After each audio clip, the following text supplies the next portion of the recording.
Tapi kira-kira di penggambaran tadi kalau dibikin bagus, Jalan untuk mencapai itu terbuka lebar. Terbuka lebar, ya. Kalau kita lihat waktu zamannya Pak SBY, ekonomi kita didrive oleh utamanya sektor swasta. iya, Kan pemerintahnya tidak membangun infrastruktur besar-besaran, iya, tapi dia bisa tumbuh 6%. Di zaman Pak Jokowi 10 tahun kemudian itu yang main utamanya adalah fiskal. Di mana Pak Jokowi bangun infrastruktur di mana-mana, iya, tapi tumbuhnya hanya sekitar 5%.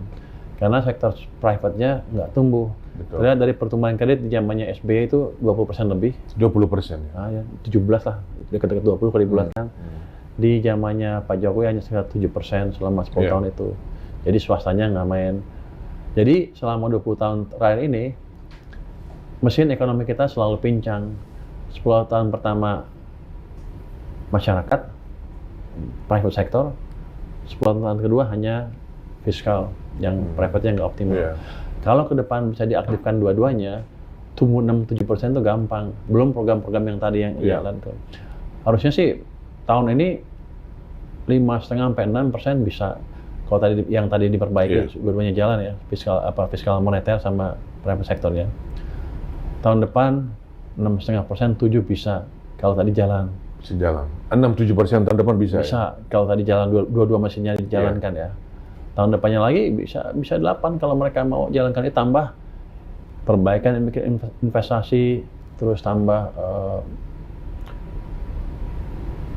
program-program infrastruktur atau investasi yang mereka punya dijalankan dengan baik, harusnya itu akan bisa terwujud. Jadi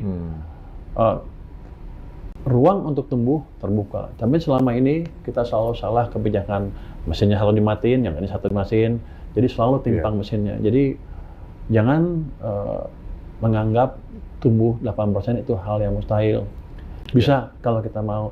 Karena kalau kita menjadi negara maju, kita punya pertumbuhan ekonomi double digit selama mungkin lebih dari 15 tahun. Dan kita belum pernah mengalami itu. Kalau kita puas dengan 5 terus, ya kita begini-begini aja.